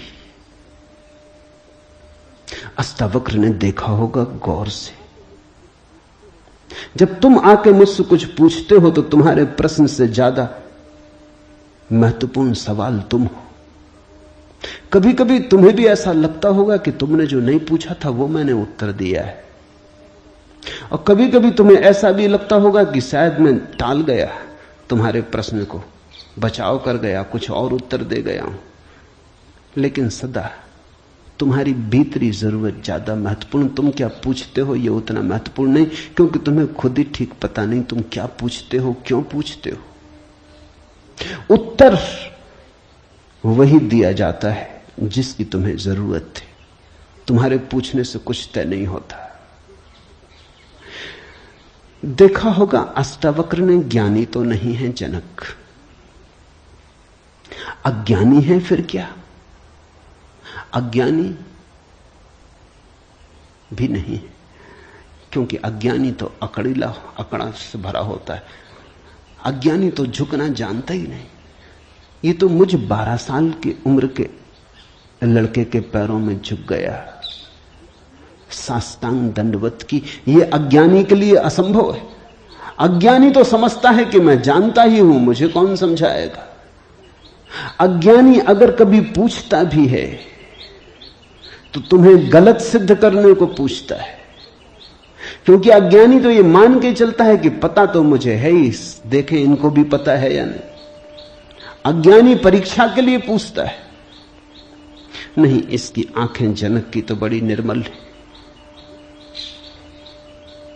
मुझ 12 साल के अनजान अपरिचित लड़के को सम्राट होते हुए भी इसने कहा, एतत् मम ब्रूहि प्रभो, हे प्रभु मुझे समझा के कहें। नहीं, ये विनयशील है, अज्ञानी तो नहीं। मूढ़ है क्या फिर? मूढ़ तो पूछते ही नहीं। मूढ़ों को तो पता ही नहीं कि जीवन में कोई समस्या है। मूढ़ और बुद्ध पुरुषों में एक समानता है। बुद्ध पुरुषों के लिए कोई समस्या नहीं रही, मूढ़ों के लिए अभी समस्या उठी ही नहीं। बुद्ध पुरुष समस्या के पार हो गए, मूढ़ अभी समस्या के बाहर है। मूढ़ तो इतना मूर्छित है कि उसे कहां सवाल कथम ज्ञानम, मूढ़ पूछेगा कथम मुक्ति, मूढ़ पूछेगा कैसे होगा वैराग्य, मूढ़ पूछेगा असंभव। मूढ़ अगर पूछेगा भी तो पूछता है राग में सफलता कैसे मिलेगी। मूढ़ अगर पूछता भी है तो पूछता है संसार में और थोड़े ज्यादा दिन कैसे रहना हो जाए, मुक्ति नहीं। मूढ़ पूछता है बंधन सोने के कैसे बने, बंधन में हीरे जवाहरात कैसे जड़े। मूढ़ पूछता भी है तो ऐसी बातें पूछता है। ज्ञान, मूढ़ तो मानता ही नहीं कि ज्ञान हो सकता है, वो तो संभावना को स्वीकार नहीं करता। वो तो कहता कैसा ज्ञान। मूढ़ तो पशुवत जीता है। नहीं, ये जनक मूढ़ भी नहीं है, मुमुक्षु है। मुमुक्षु शब्द समझना जरूरी है। मोक्ष की आकांक्षा, मुमुक्षा। अभी मोक्ष के पास नहीं पहुंचा, ज्ञानी नहीं है। मोक्ष के प्रति पीठ करके नहीं खड़ा, मूढ़ नहीं है। मोक्ष के संबंध में कोई धारणाएं पकड़ के नहीं बैठा, अज्ञानी भी नहीं है, मुमुक्षु है।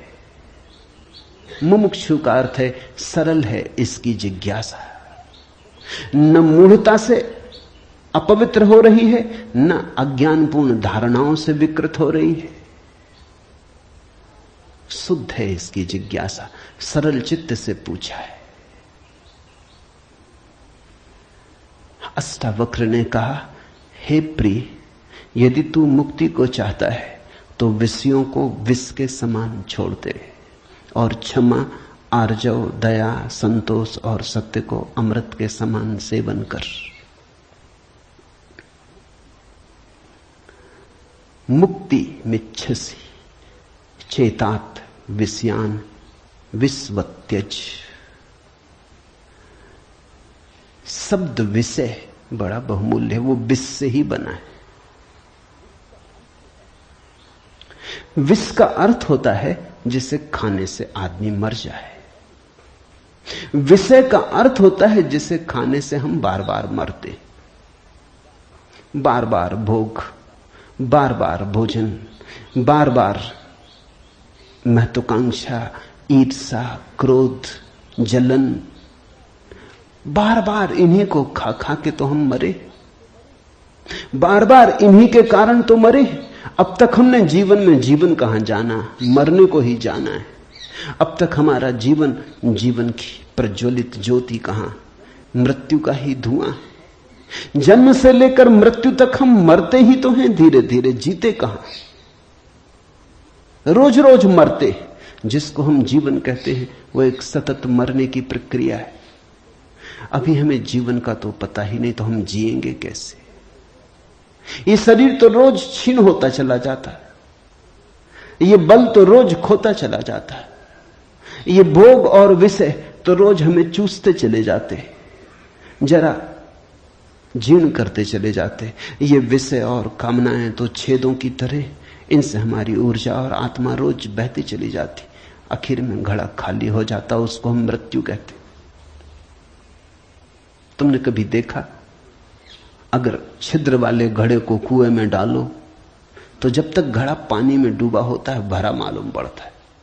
उठाओ पानी के ऊपर, खींचो रस्सी, बस खाली होना शुरू हुआ।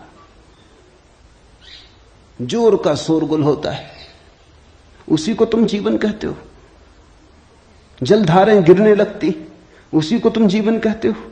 और घड़ा जैसे जैसे पास आता है, हाथ के खाली होता चला जाता। जब हाथ में आता है तो खाली घड़ा, जल की एक बूंद भी नहीं। ऐसा ही हमारा जीवन है। बच्चा पैदा नहीं हुआ, भरा मालूम होता है। पैदा हुआ कि खाली होना शुरू हुआ। जन्म का पहला दिन मृत्यु का पहला दिन है, खाली होने लगा। एक दिन मरा, 2 दिन मरा, 3 दिन मरा। जिनको तुम जन्मदिन कहते हो अच्छा हो, मृत्यु दिन कहो तो ज्यादा सत्यतर होगा। 1 साल मर जाते हो, उसको कहते हो चलो एक जन्मदिन आ गया। 50 साल मर गए, कहते हो 50 साल जी लिए, स्वर्ण जयंती मनाए। 50 साल मरे, मौत करीब आ रही, जीवन दूर जा रहा है, घड़ा खाली हो रहा है।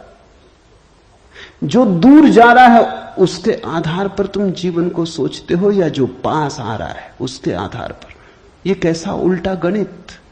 हम रोज मर रहे हैं, मौत करीब सरकती आती। अष्टावक्र कहते हैं विषय हैं विषवत, क्योंकि उन्हें खा खा के हम सिर्फ मरते हैं, उनसे कभी जीवन तो मिलता नहीं। यदि तू मुक्ति चाहता है हे तात, हे प्रिय, तो विषयों को विष के समान छोड़ दे और क्षमा, आर्जव, दया, संतोष और सत्य को अमृत के समान सेवन कर। अमृत का अर्थ होता है जिससे जीवन मिले, जिससे अमृतत्व मिले, जिससे उसका पता चले जो फिर कभी नहीं मरेगा। तो क्षमा, क्रोध विष है, क्षमा अमृत है। आर्जव, कुटिलता विष है, सीधा सरलपन आर्जव अमृत है। दया, कठोरता, क्रूरता विष है, दया, करुणा अमृत है। संतोष, असंतोष का कीड़ा खाए चला जाता। असंतोष का कीड़ा हृदय में कैंसर की तरह फैलता चला जाता है, विष को फैलाए चले जाता है। संतोष, जो है उससे तृप्ति, जो नहीं है उसकी आकांक्षा नहीं, जो है वो काफी से ज्यादा है, वो है ही काफी से ज्यादा। आंख खोलो जरा देखो, संतोष कोई थोपना नहीं है ऊपर जीवन को। जरा गौर से देखो, तुम्हें जो मिला है वो तुम्हारी जरूरत से सदा ज्यादा है। तुम्हें जो चाहिए वो मिलता ही रहा है। तुमने जो चाहा है वो सदा मिल गया है। तुमने दुख चाहा है तो दुख मिल गया है, तुमने सुख चाहा है तो सुख मिल गया है, तुमने गलत चाहा तो गलत मिल गया है। तुम्हारी चाह ने तुम्हारे जीवन को रचा है। चाह बीज है, फिर जीवन उसकी फसल है। जन्मों जन्मों में जो तुम चाहते रहे हो वही तुम्हें मिलता रहा है। कई बार तुम सोचते हो हम कुछ और चाह रहे हैं, जब मिलता है तो कुछ और मिलता है। तो तुम्हारे चाहने में भूल नहीं हुई है, सिर्फ तुमने चाहने के लिए गलत शब्द चुन लिया था। जैसे तुम चाहते हो सफलता, मिलती है विफलता, तुम कहते हो विफलता मिल रही, चाही तो सफलता थी। लेकिन जिसने सफलता चाही उसने विफलता को स्वीकार कर ही लिया। वो विफलता से भीतर डर ही गया है।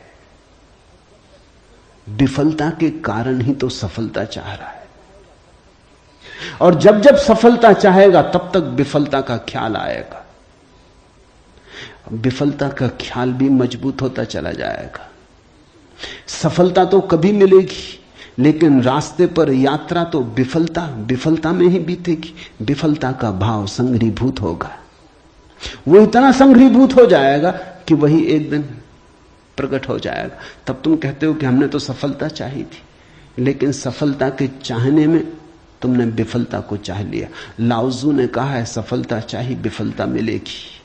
अगर सचमुच सफलता चाहिए हो, सफलता चाहना ही मत, फिर तुम्हें कोई विफल नहीं कर सकता। तुम कहते हो हमने सम्मान चाहा था, अपमान मिल रहा है।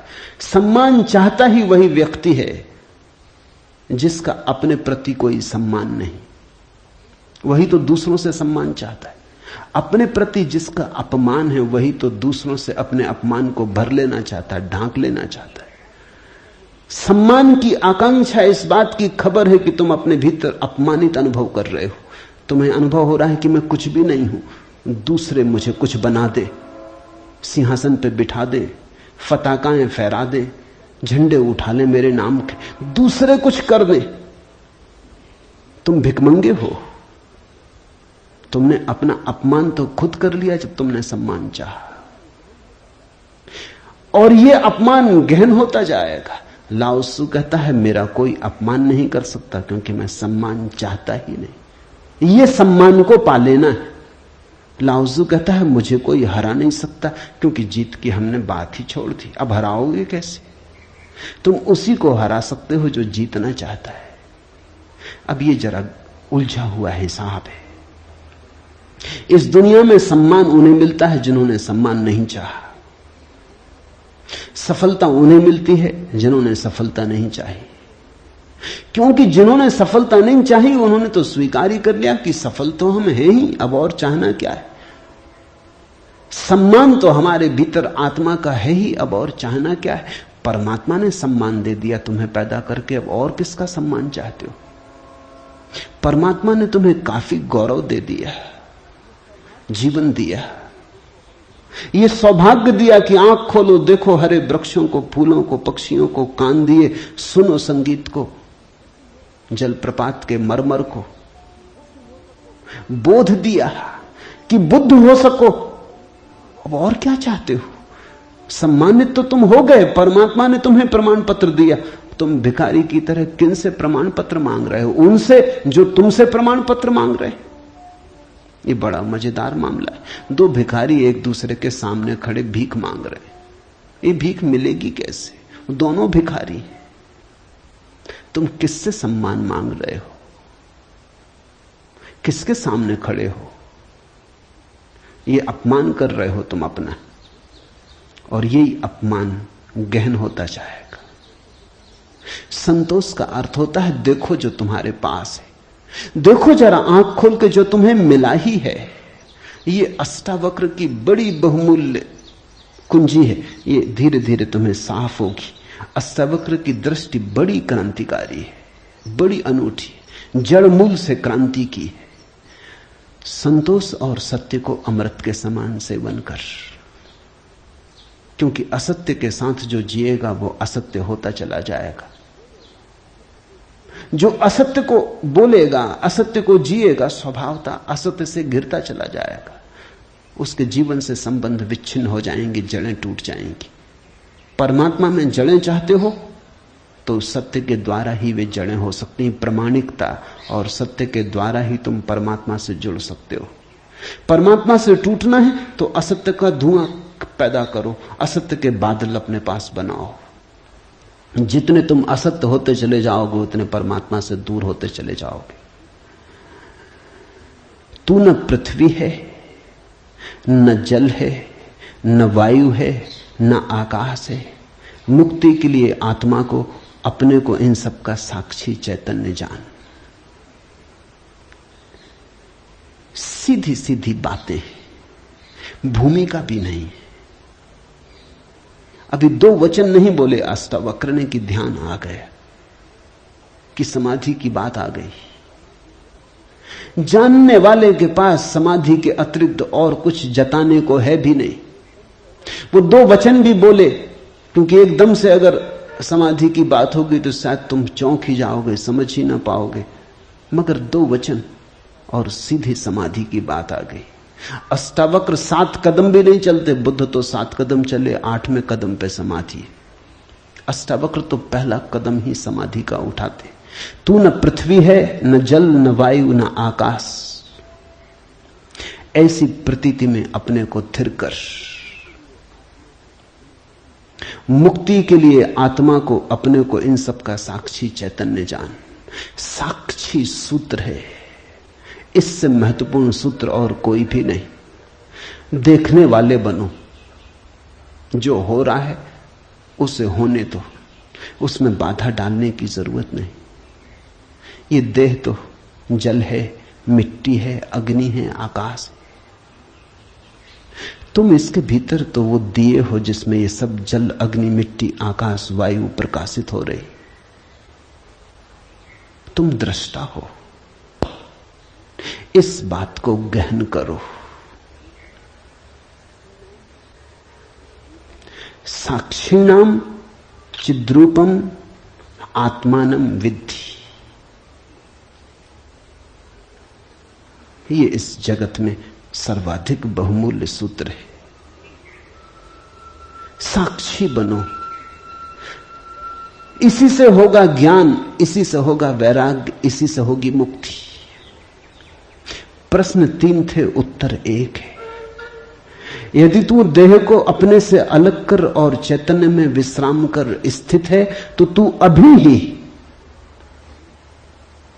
सुखी, शांत और बंध मुक्त हो जाएगा। इसलिए मैं कहता हूं यह जड़ मूल से क्रांति है। पतंजलि इतनी हिम्मत से नहीं कहते कि अभी ही। पतंजलि कहते हैं करो अभ्यास, यम नियम साधो, प्राणायाम, प्रत्याहार, आसन शुद्ध करो। जन्म जन्म लगेंगे तब सिद्धि है।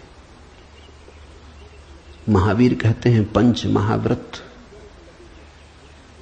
और तब जन्म जन्म लगेंगे, तब होगी निर्जरा, तब कटेगा जाल कर्मों का। सुनो अष्टावक्र को। यदि देहम पृथकृत्य चित्ति विश्राम्य तिष्ठसि अधुनैव सुखी शांतो बंध मुक्तो भविष्यसि। अधुनैव, अभी, यहीं, इसी क्षण। यदि तू देह को अपने से अलग कर और चैतन्य में विश्राम कर स्थित है, अगर तूने एक बात देखनी शुरू कर दी कि देह मैं नहीं हूं, मैं करता और भोगता नहीं हूं, ये जो देखने वाला मेरे भीतर छिपा है, जो सब देखता है। बचपन था कभी तो बचपन देखा, फिर जवानी आई तो जवानी देखी, फिर बुढ़ापा आया तो बुढ़ापा देखा। बचपन नहीं रहा तो मैं बचपन तो नहीं हो सकता। आया और गया, मैं तो हूं। जवानी नहीं रही तो मैं जवानी तो नहीं हो सकता। आई और गई, मैं तो हूं। बुढ़ापा आया, जा रहा है, तो मैं बुढ़ापा नहीं हो सकता, क्योंकि जो आता है जाता है वो मैं कैसे हो सकता हूं। मैं तो सदा हूं। जिस पे बचपन आया, जिस पे जवानी आई, जिस पे बुढ़ापा आया, जिस पे 1000 चीजें आई और गईं, मैं वही शाश्वत हूं। स्टेशनों की तरह बदलती रहती बचपन, जवानी, बुढ़ापा, जन्म। यात्री चलता जाता। तुम स्टेशन के साथ अपने को एक तो नहीं समझ लेते। पूना की स्टेशन पर तुम ऐसा तो नहीं समझ लेते कि मैं पूना हूं। फिर पहुंचे मनमाड़ तो ऐसा तो नहीं समझ लेते कि मैं मनमाड़ हूं। तुम जानते हो कि पूना आई गई, मनमाड़ आया गया। तुम तो यात्री हो, तुम तो दृष्टा हो जिसने पूना देखी, पूना आई। जिसने मनमाड़ देखा मनमाड़ आया। तुम तो देखने वाले हो। तो पहली बात, जो हो रहा है उसमें से देखने वाले को अलग कर लो, देह को अपने से अलग कर, और चैतन्य में विश्राम। और करने योग्य कुछ भी नहीं है। जैसे लाओत्सु का सूत्र है समर्पण, वैसे अष्टावक्र का सूत्र है विश्राम, रेस्ट। करने का कुछ भी नहीं है। मेरे पास लोग आते हैं, वो कहते हैं ध्यान कैसे करें। वो प्रश्न ही गलत पूछ रहे हैं। गलत पूछते हैं तो मैं उनको कहता हूं करो। क्या करोगे? तो उनको बता देता हूं कि करो, कुछ ना कुछ तो करना ही पड़ेगा। अभी तुम्हें करने की खुजलाहट है तो उसे तो पूरा करना होगा। खुजली है तो क्या करोगे? बिना खुजाए नहीं बनता। लेकिन धीरे धीरे उनको करवा करवा के थका डालता हूं। फिर वो कहते हैं अब इससे छुटकारा दिलवाओ। अब कब तक ये करते रहे? उनको तो मैं तो पहले ही राजी था, लेकिन तुम्हें समझने में जरा देर लगी। अब विश्राम करो। ध्यान का आत्यंतिक अर्थ विश्राम है। चित्ती विश्राम में तिष्ठसि, जो विश्राम में ठहरा देता अपने चेतना को, जो होने मात्र में ठहर जाता, कुछ करने को नहीं। क्योंकि जिसे तुम खोज रहे हो वो मिला ही हुआ है। क्योंकि जिसे तुम खोज रहे हो उसे कभी खोया ही नहीं, उसे खोया नहीं जा सकता। वही तुम्हारा स्वभाव है। अयम आत्मा ब्रह्म, तुम ब्रह्म हो, अनल हक, तुम सत्य हो। कहां खोजते हो? कहां भागे चले जाते हो? अपने को ही खोजने कहां भागे चले जाते हो? रुको, ठहरो। परमात्मा दौड़ने से नहीं मिलता, क्योंकि परमात्मा दौड़ने वाले में छिपा है। परमात्मा कुछ करने से नहीं मिलता, क्योंकि परमात्मा करने वाले में छिपा है। परमात्मा के होने के लिए कुछ करने की जरूरत ही नहीं, तुम हो ही। इसलिए अष्टावक्र कहते हैं चित्ती विश्राम में विश्राम करो, ढीले छोड़ो अपने को, ये तनाव छोड़ो। कहां जाते? कहीं जाने को नहीं, कहीं पहुंचने को नहीं। और चैतन्य में विश्राम, तो तू अभी ही इसी क्षण अधुनैव सुखी शांत और बंध मुक्त हो जाएगा। अनूठा है वचन, नहीं कोई और शास्त्र इसका मुकाबला करता है। तू ब्राह्मण आदि वर्ण नहीं, और न तू कोई आश्रम वाला है, और न आंख आदि इंद्रियों का विषय। असंग और निराकार तू सबका विश्व का साक्षी है, ऐसा जानकर सुखी हो। अब ब्राह्मण कैसे टीका लिखे? तू ब्राह्मण आदि वर्ण नहीं। अब हिंदू इस शास्त्र को कैसे सिर पे उठाएं? क्योंकि उनका तो सारा धर्म वर्ण और आश्रम पे खड़ा है। और ये तो पहले से ही अष्टावक्र जड़ काटने लगे। वो कहते हैं तू कोई ब्राह्मण नहीं है, न कोई शूद्र है, न कोई क्षत्रिय है। ये सब बकवास है, ये सब ऊपर के आरोपण है, ये सब राजनीति और समाज का खेल है। तू तो सिर्फ ब्रह्म है, ब्राह्मण नहीं, क्षत्रिय नहीं, शूद्र नहीं। तू ब्राह्मण आदि वर्ण नहीं, और न तू कोई आश्रम वाला है, और न तो यह है कि तू ब्रह्मचर्य आश्रम में है कि गृहस्थाश्रम में है कि वानप्रस्थ की संन्यास। कोई आश्रम वाला नहीं है। तू तो इन सारी स्थानों के भीतर से गुजरने वाला दृष्टा साक्षी। अष्टावक्र की गीता हिंदू दावा नहीं कर सकते हमारी। अष्टावक्र की गीता सबकी है। अगर अष्टावक्र के समय में मुसलमान होते, हिंदू होते, ईसाई होते, तो उन्होंने कहा होता न तू हिंदू है, न तू ईसाई है, न तू मुसलमान है। अब ऐसे अष्टावक्र को कौन मंदिर बनाए? इसके लिए कौन इसके शास्त्र को सिर पे उठाए? कौन दावेदार बने? क्योंकि ये सभी का निषेध कर रहे हैं। मगर ये सत्य की सीधी घोषणा है, असंग और निराकार तू सबका विश्व का साक्षी है, ऐसा जानकर सुखी हो। अष्टावक्र ये नहीं कहता कि ऐसा तुम जानोगे तो फिर सुखी होगे। वचन को ठीक से सुनना। अष्टावक्र कहते हैं ऐसा जानकर सुखी हो। न त्वम विप्रादिको वर्णनो नाश्रमी नाक्ष गोचरा असंगो असि निराकारो विश्व साक्षी सुखी भव। सुखी भव, अभी हो सुखी। जनक पूछते हैं कैसे सुख होगा, कैसे बंधन मुक्ति होगी, कैसे ज्ञान होगा। अष्टावक्र कहता है अभी हो सकता, क्षण मात्र की भी देर करने की कोई जरूरत नहीं है। इसे कल पर छोड़ने का कोई कारण नहीं, स्थगित करने की कोई जरूरत नहीं। ये घटना भविष्य में नहीं घटती, या तो घटती है अभी या कभी नहीं घटती। जब घटती है तब अभी घटती है, क्योंकि अभी के अतिरिक्त कोई समय ही नहीं है। भविष्य कहां है? जब आता है तब अभी की तरह आता है। तो जो भी ज्ञान को उत्पन्न हुए हैं अभी उत्पन्न हुए हैं। कभी पर मत छोड़ना, वो मन की चालाकी है। मन कहता है इतने जल्दी कैसे हो सकता है, तैयारी तो कर ले। मेरे पास लोग आते हैं, वो कहते हैं संन्यास लेना, लेंगे कभी, कभी कभी ना लोगे। कभी पर टाला तो सदा के लिए टाला, कभी आता ही नहीं। लेना हो तो अभी, अभी के अतिरिक्त कोई समय ही नहीं है। अभी है जीवन, अभी है मुक्ति, अभी है अज्ञान, अभी है ज्ञान, अभी है निद्रा, अभी हो सकता जागरण। कभी क्यों? कठिन होता मन को, क्योंकि मन कहता है तैयारी तो करने दो। मन कहता है कोई भी काम तैयारी के बिना कैसे घटता। आदमी को विश्वविद्यालय से प्रमाण पत्र लेना है तो वर्षों लगते, डॉक्टरेट करनी है तो 20-25 साल लग जाते, मेहनत करते करते फिर आदमी आके डॉक्टर हो पाता। अभी कैसे हो सकते? अष्टावक्र भी जानते, दुकान करनी हो तो अभी थोड़ी खुल जाएगी। इकट्ठा करना पड़े, आयोजन करना पड़े, सामान लाना पड़े, दुकान बनानी पड़े, ग्राहक खोजने पड़े, विज्ञापन भेजना पड़े, वर्षों लगते हैं। इस जगत में कोई भी चीज अभी तो घटती नहीं, क्रम से घटती है। ठीक है, अष्टावक्र भी जानते हैं, मैं भी जानता हूं, लेकिन एक घटना यहां ऐसी है जो अभी घटती है, वो परमात्मा है।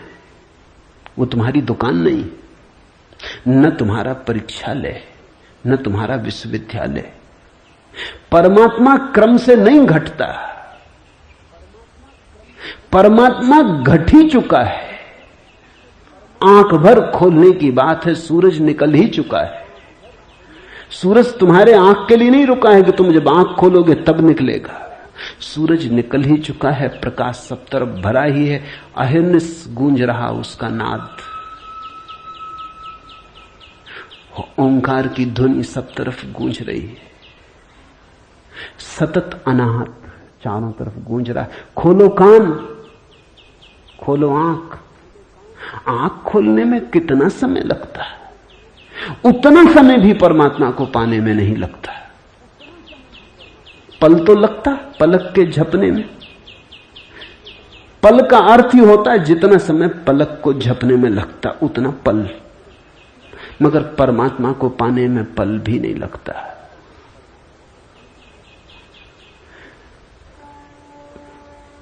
विश्व साक्षी असंगो वसी निराकारो सुखी भव। अभी हो सुखी।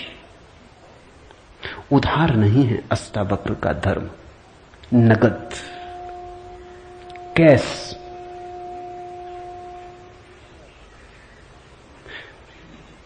हे व्यापक, धर्म और अधर्म, सुख और दुख मन के। धर्म और अधर्म, सुख और दुख मन के, तेरे लिए नहीं। तू न करता है न भोगता है, तू तो सर्वदा मुक्ति ही है। मुक्ति हमारा स्वभाव है, ज्ञान हमारा स्वभाव है, परमात्मा हमारा होने का ढंग है, हमारा केंद्र है, हमारे जीवन की श्वास है, हमारा होना है। धर्मो अधर्मो सुखम दुखम मान सानी नते विभो। अष्टावक्र कहते हैं, हे व्यापक, हे विभावान, हे विभूति संपन्न, धर्म और अधर्म, सुख और दुख मन के, ये सब मन की ही तरंगे। बुरा किया, अच्छा किया, पाप किया, पुण्य किया, मंदिर बनाया, दान दिया, सब मन के। न कर्तासी न भोक्तासी मुक्त एवासी सर्वदा। तू तो सदा मुक्त है, तू तो सर्वदा मुक्त है। मुक्ति कोई घटना नहीं है जो हमें घटानी। मुक्ति घट चुकी है हमारे होने में। मुक्ति से बना है ये अस्तित्व, इसका रोआ रोआ रंच रंच मुक्ति से निर्मित है। मुक्ति है धातु जिससे बना है सारा अस्तित्व। स्वतंत्रता स्वभाव है, ये उद्घोषणा। बस समझी कि क्रांति घट जाती है, समझने के अतिरिक्त तो कुछ करना नहीं। ये बात ख्याल में उतर जाए, तुम सुन लो इसे मन भर के बस। तो आज इतना ही कहना चाहूंगा। अष्टावक्र को समझने की चेष्टा भर करना। अष्टावक्र में करने का कोई इंतजाम नहीं है, इसलिए तुम ये मत सोचना कि अब कोई तरकीब निकलेगी जो हम करेंगे। अष्टावक्र कुछ करने को कहते ही नहीं। तुम विश्राम से सुन लो, करने को कुछ होने वाला ही नहीं है। इसलिए तुम कॉपी वगैरह नोटबुक लेके मत आना कि लिख लेंगे, कुछ आएगा सूत्र तो नोट कर लेंगे, करके देख लेंगे। करने का यहां कुछ काम ही नहीं है। इसलिए तुम भविष्य की फिक्र छोड़ के सुनना, तुम सिर्फ सुन लेना। तुम सिर्फ मेरे पास बैठ के शांत भाव से सुन लेना, विश्राम में सुन लेना। सुनते सुनते तुम मुक्त हो जा सकते हो। इसलिए महावीर ने कहा है कि श्रावक मुक्त हो सकता है सिर्फ सुनते सुनते। श्रावक का अर्थ होता है जो सुनते सुनते मुक्त हो जाए। साधु का तो अर्थ ही इतना है कि जो सुन सुन के मुक्त ना हो सका, थोड़ा कमजोर बुद्धि का है, कुछ करना पड़ा। सिर्फ कोड़े की छाया काफी न थी, घोड़ा जरा कुजात है, कोड़ा फटकारा तब थोड़ा चला, या मारा तो थोड़ा चला। छाया काफी है, तुम सुन लेना, कोड़े की छाया दिखाई पड़ जाएगी।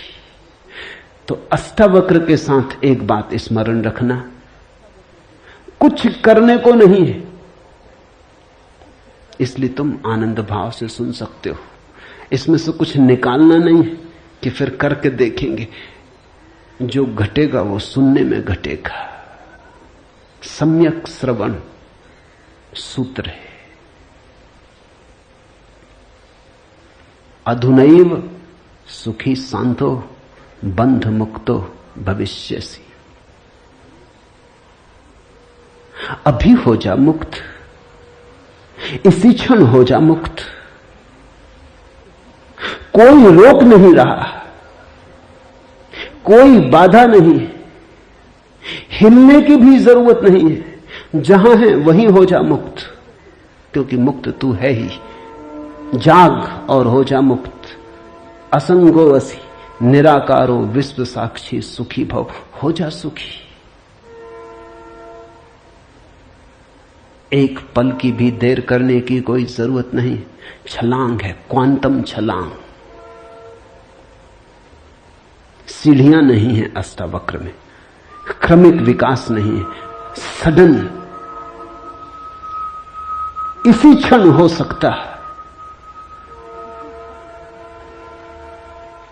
हरिओम तत्सत। आज इतना ही।